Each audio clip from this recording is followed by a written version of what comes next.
उहाँहरूसँग मैले कहिले पनि आफूलाई एउटा आफ्नो पात्रलाई होइन लिएर चाहिँ आफूलाई डाउट लागेको कुराहरू चाहिँ मैले प्रश्न गर्थेँ। हामी टिममै सबैजनाले क्वेसन नै गर्थ्यौँ। तर ठ्याक्कै म पनि डिरेक्टर हो भन्ने हिसाबले चाहिँ मैले आफूले कहिले पनि सेटमा मैले पनि काम गरिसकेको छु, म पनि डिरेक्टर हो नि भन्ने खालको त्यो व्यवहार चाहिँ मैले कहिले पनि गरिनँ। र आफैमा चाहिँ लक्ष्मण सरको यस्तो उहाँको एउटा प्यासनेटली उहाँको एउटा क्रिएटिभिटी थियो कि उहाँले के गर्न खोजेको भन्ने कुरा चाहिँ क्लियरली हामीलाई बुझाइदिनुहुन्थ्यो कि यो गर्न खोजेको यहाँ चाहिँ मेटाफोरिक यो हिसाबले प्रयोग भएको छ, अथवा यसमा केही मेटाफोरिक त्यस्तो केही छैन। यसले सिनेम्याटिक हेर्दाखेरि मान्छेलाई हेर्दा राम्रो देखियोस् है, दुईजना को जोडी राम्रो देखियोस्, अथवा सिनमा राम्रो देखियोस्, कपाल उडोस्, केटाटक्का आओस्, त्यो क्लियर गर्नुहुन्थ्यो। अथवा यसमा चाहिँ कथा छ, यसले चाहिँ यो मर्म बोक्नु पर्यो, यो घटनाले यो मर्म बोक्नु पर्यो भनेर हामीलाई क्लियरली त्यो हलमै बसेर भिजन के भन्छ त्यसलाई गर्न सक्ने खालको चाहिँ उहाँले एक्सप्लेन गर्ने भएको भएर म कहिले पनि म पनि डिरेक्टर हो भन्ने खालको कुनै आएन त्यहाँ चाहिँ। ओके, अब जसरी काम गरे पनि जे गरे पनि आखिरमा हामीले हलमा गइसकेपछि दर्शकलाई भगवान मानेर चाहिँ पुज्नुपर्छ भनौँ न एक हिसाबले फिल्मको लागि त। सो अब प्रकाशजीले योभन्दा अगाडि पनि आफूले खेलेर काम गरेर आफूलाई प्रुभ गरिसक्नु भएको छ। जस्तो अहिलेको फिल्म बजारलाई हेर्दाखेरि चाहिँ नि आफ्नो उपस्थिति भएको फिल्ममा अब के होला यो फिल्मको मार्केट भन्ने कुरामा चाहिँ कतिको सोच विचार राख्नुहुन्छ कि मेरो काम भनेको आर्टिस्ट हो, खेल्ने हो, सकियो टाइपको कस्तो लाग्छ?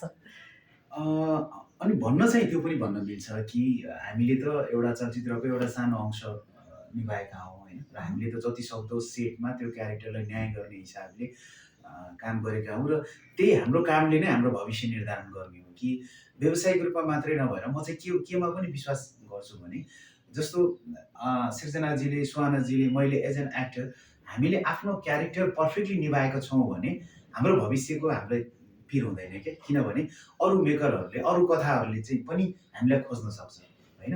व्यवसाय आफ्नो ठाउँमा छ, नाम आफ्नो ठाउँमा छ, ब्रान्ड आफ्नो ठाउँमा छ, तर एउटा कलाकारको रूपमा चाहिँ यो कलाकार चाहिँ यो पात्रको लागि सही छ है, ऊ व्यवसायिक उसको भ्यालु होस् नहोस्, ऊ चलोस् नचलोस् आफ्नो ठाउँमा छ, उसले पैसा कमाओस् नकमाओस् आफ्नो ठाउँमा छ।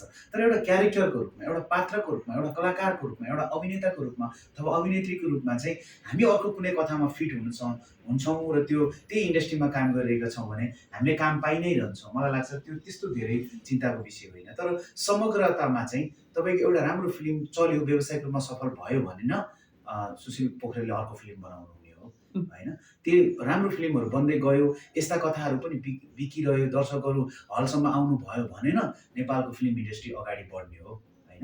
त्यो हिसाबले चाहिँ म राम्रो होस् भन्ने कामना चाहिँ मेरो लागि मात्र होइन, समग्र मेकरहरूको लागि, समग्र कलाकारहरूको लागि, निर्देशकहरूको लागि, यो त ठुलो टिम जोडिएको हुन्छ नि त, ती सबै टिमको लागि नै र समग्र क्षेत्रकै लागि चाहिँ चलचित्र चलोस् भन्ने लाग्छ। इभन क्षेत्रको लागि मात्र होइन, देशकै लागि पनि। जस्तो लास्ट इयर हाम्रो चलचित्रको टर्नओभर लगभग 1 अर्बभन्दा बढीको योगदान चाहिँ नेपाली फिल्मले नेपाली अर्थतन्त्रलाई दिएको छ होइन। विश्वमा सङ्गीतबाट, विश्वमा चाहिँ तपाईँको चलचित्रबाट त्यहाँको अर्थतन्त्रलाई, त्यहाँको बजारलाई चलचित्रले चलायमान बनाएको छ। बुटोलमा तपाईँको सिनेमा हेर्न जाँदाखेरि एउटा मान्छे सिनेमा हेर्न जाँदा नेपालगञ्जमा, चितवनमा, इभन काठमाडौँमा पनि उसले चाहिँ ट्याक्सी चल्छ होला अथवा सवारी साधन प्रयोग गर्छ, खाजा खान्छ, पपकर्न खान्छ, के गर्छ, र एउटा सिनेमा चल्दाखेरि चाहिँ तपाईँ हामी सबैजनाको जनजीवनलाई त्यसले राम्रो बनाइरहेको हुन्छ, अर्थतन्त्रलाई चलायमान बनाइरहेको हुन्छ। त्यसले गर्दाखेरि चाहिँ सिनेमा चल्नुपर्छ, राम्रो बनाउने कोसिस गर्नुपर्छ, र यो सिनेमा पनि चल्छ भन्ने मलाई विश्वास छ। ओके, अब तपाईँ अहिले प्रमोसनमा हिँडिराख्दाखेरि नि